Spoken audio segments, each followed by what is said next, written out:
जय श्री श्याम। घर के बगीचे में बैठा मैं अपने मोबाइल फ़ोन के बटनों पर उंगलियां फेर रहा था। चलचित्र की तरह एक एक कर नंबरों समेत नाम आते और ऊपर की ओर सरकते जाते। उनमें से एक नाम पर मेरी उंगली ठहर गई। वह नंबर प्रवीण का था, मेरा पुराना जिगरी दोस्त। आज से तकरीबन 10 साल पहले आदर्श कॉलोनी में प्रवीण अपने माता पिता व भाई बहनों के साथ किराए के मकान में रहता था। ठीक उससे सटा हुआ मेरा घर था। हम लोग एक साथ परिवार की तरह रहते थे। फिर मेरी शादी हो गई। अचानक पिता की मौत के बाद मैं अपने आदर्श नगर वाला मकान छोड़कर पिताजी द्वारा दूसरी जगह खरीदे हुए मकान में रहने चला गया। बटन उस नंबर पर दबते ही घंटी बजनी शुरू हो गई। मेरी खुशी का ठिकाना नहीं रहा कि चलो फ़ोन तो लग गया, क्योंकि इन दिनों क्या बूढ़े क्या जवान सभी में एक फैशन सा हो गया है सिम कार्ड बदल लेने का। आज कुछ नंबर रहता है तो कल कुछ। थोड़ी देर बाद ही उधर से किसी औरत की आवाज़ सुनाई दी। हेलो, कौन बोल रहा है? देखिए, यहाँ लाउड स्पीकर बज रहा है, कुछ भी ठीक से सुनाई नहीं पड़ रहा है। मैंने अंदाज़ा लगाया शायद प्रवीण की भी शादी हो गई है। हो न हो यह उसी की पत्नी है। मैं फ़ोन पर ज़रा ऊंची आवाज़ में बोला, हेलो, मैं मोहन बोल रहा हूँ। हेलो, सुनाई दे रहा है? प्रवीण ने मुझे यह नंबर दिया था, यह उसी का ही नंबर है। मुझे उससे बात करनी है। वह मेरे बचपन का दोस्त है। आदर्श नगर में हम लोग एक साथ रहते थे। उधर से फिर से आवाज़ आई, देखिए, कुछ सुनाई नहीं दे रहा है। आप में मैंने फ़ोन काट दिया। मैं हैरान सा था।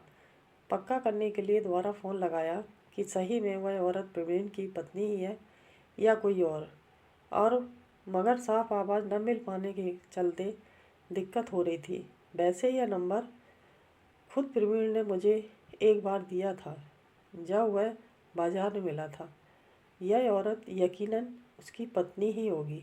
आवाज़ से ऐसा लग रहा था जैसे वह मेरा परिचय जानने की कोशिश कर रही थी।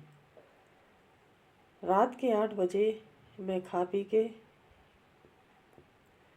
पी कर कुछ लिखने पढ़ने के ख्याल से बैठ ही रहा था कि मेरे मोबाइल फ़ोन पर एक फ़ोन आया। किसी मर्द की आवाज़ थी जिसे मैं पहचान नहीं पा रहा था। फ़ोन पर उसने मेरा नाम पूछा। मैंने जैसे ही अपना नाम बताया तो वह तपाक से बोल पड़ा, हेलो मोहन भैया, आपका फ़ोन था। सवेरे आपने ही फ़ोन किया था। मैंने कहा हाँ। उधर से फिर आवाज़ आई, अरे भैया, मैं प्रवीण बोल रहा हूँ। देखिए ना, मैं जैसे ही घर आया तो मेरी पत्नी ने बताया कि किसी मोहन का फ़ोन आया था। मैंने सोचा कि कौन हो सकता है। यही सोचते सोचते फ़ोन लगा दिया। और भैया कैसे हैं? आप तो आते ही नहीं हैं। आइए घर पर और अपनी भाभी से भी मिल लीजिएगा। बहुत मज़ा आएगा मिलकर। सचमुच एक बार आकर तो देखिए। मैंने कहा कि ज़रूर आऊँगा और फ़ोन कट गया। बहुत दिनों से छोटी दोस्ती अचानक उफान मारने लगी। बहुत सारी बातें थीं जो फ़ोन पर नहीं हो सकती थी। बचपन के वे दिन जब हम प्रवीण के भाई बहनों के साथ उसके घर में बैठकर खेलते थे। उसकी माँ मुझे बहुत मानती थी। मैं उन्हें काकी कहता था। एक बार वे बहुत बीमार पड़ गई थी। मैं अपने मामा की शादी में गांव चला गया था। वहाँ से महीनों बाद आया तो पता चला कि काकी अस्पताल में भर्ती थी। उन्हें आईसीयू में रखा गया था। वे किसी को पहचान नहीं पा रही थी। आईसीयू से निकलते वक्त मैं उनके सामने खड़ा था। जब सिस्टर ने पूछा कि आप इन्हें पहचानते हैं तो उन्होंने तपाक से मेरा नाम बता दिया था। उनके परिवार में खुशियाँ छा गई थीं। बचपन के वे दिन चलचित्र की तरह याद आ रहे थे। मैं प्रवीण और उसके परिवार से मिलना चाहता था, खासकर प्रवीण की पत्नी से। वह दिखने में कैसी होगी? मिलने पर खूब बातें करेंगी। एक दिन सचमुच मैंने उसके घर जाने का मन बना लिया। घर के पास पहुंचकर मैंने फ़ोन किया। फ़ोन उसकी पत्नी ने उठाया था। इस बार आवाज़ दोनों तरफ से साफ आ रही थी। उसकी आवाज़ मेरे कानों में पड़ते ही मेरी सांसें ज़ोर ज़ोर से चलने लगीं। शरीर हल्का होने लगा। आवाज़ कांपने और हकलाने लगी। पानी गटकने की ज़रूरत महसूस होने लगी। मैंने फ़ोन पर अपने आप को ठीक करते हुए कहा, हेलो, मैं मयंक। उधर से परवीन की पत्नी की आवाज़ आई, अरे आप? हाँ हाँ, पहचान गई। कहिए कैसे हैं? मेरे मुंह से आवाज़ निकलने का नाम ही नहीं ले रही थी। किसी तरह गले को थूक से थोड़ा गीला किया और कहा, हाँ, मैं मोहन इधर ही आया था, एक दोस्त के घर। सोचा आया हूँ तो मिलता चलूँ। आपको भी देखना है कि कैसी लगती हैं। मैंने एक ही सांस में अपनी इच्छा जाहिर कर दी। उसने तुरंत कहा, हाँ हाँ, आप ठीक जगह पर हैं। मैदान के बगल में सड़क है जो नदी तक जाती है। उसी पर आगे बढ़िएगा, सामने एक मकान दिखेगा। उसमें एक नारियल का पेड़ है। याद रखिएगा, आइए। ऐसा लग रहा था जैसे मैं हवा में उड़ता जा रहा हूँ और उड़ते हुए उसका घर खोज रहा हूँ जिसमें एक नारियल का पेड़ है। जल्दी ही घर मिल गया। मैंने घर के सामने पहुंचकर दरवाज़ा खटखटाया। एक खूबसूरत औरत बाहर निकली। मेरा स्वागत करते हुए वह मुझे घर के अंदर ले गई। थोड़ी औपचारिकता के बाद मैंने इधर उधर गर्दन हिलाई और पूछा, प्रवीण कहीं दिख नहीं रहा? और काकी? प्रवीण आता ही होगा, काकी गांव गई है।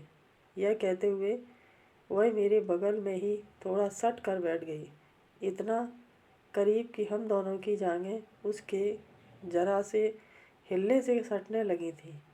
मैं रोमांचित होने लगा। यहाँ आने से थोड़ी देर पहले मैं उसे लेकर जो सोच रहा था वह सब हकीकत लगने लगा था। मैं उससे हंस हंस कर बातें कर रहा था कि इतने में दरवाजे पर दस्तक हुई। मैं जलमुन गया कि अचानक यह कबाब में हड्डी बनने कहाँ से आ गया। दरवाज़ा खुलते ही सामने एक अजनबी आदमी दिखा। चेहरे से देखने में खुरदरा, उसके तेवर अच्छे नहीं लग रहे थे। मैंने परवीन की पत्नी की तरफ देखते हुए उस आदमी के बारे में पूछा तो उसने सपाट सा जवाब दिया, यही तो है प्रवीण। और उसकी एक कुटिल हंसी हवा में तैर गई। मैं सकपका गया। यह प्रवीण तो नहीं है। क्या मैं किसी अजनबी औरत के पास? अभी मन ही मन में सोच ही रहा था कि वह आदमी मेरे सामने आ गया और कमर से एक देसी कट्टा निकालकर उससे खेलने लगा। फिर मुझे धमकाते हुए बोला, तुम्हारी हर हरकत मेरे मोबाइल फ़ोन में कैद हो गई है। अब तुम्हारी भलाई इसी में है कि बदनामी से पिंड छुड़ाना चाहते हो तो तुम्हें 50,000 रुपये देने होंगे। तुम्हें कल तक के लिए मोहलत दी जाती है, वरना परसों ये तस्वीर तुम्हारे घर के आसपास बांट दी जाएगी। मुझे काटो तो खून नहीं, मैंने हिम्मत करके कहा, मगर यह तो प्रवीण का घर है, यह उसकी पत्नी है। वो दोनों एक साथ हंस पड़े। उसकी आदमी ने कहा, गलत नंबर पर पड़ गए। बरखुरदार होगा तुम्हारे किसी दोस्त का नंबर, लेकिन अब यह नंबर मेरे पास है। यह मेरी पार्टनर लियो है। हम दोनों का यही धंधा है। वह औरत जो अब तक मुझसे सट कर बैठी थी, मुझसे छिटक कर उसके बगल में जा खड़ी हुई। वह मुझे धमकाते हुए बोली, किसी से कहना नहीं, चल फटाफट निकल यहाँ से और जल्दी से पैसों का इंतजाम कर वह सहमा सा उस खूबसूरत ठगनी का मुंह देखता रह गया। दोस्तों, आपको हमारी कहानी पसंद आई हो तो प्लीज़ लाइक और सब्सक्राइब करें। धन्यवाद। जय हिंद, जय भारत।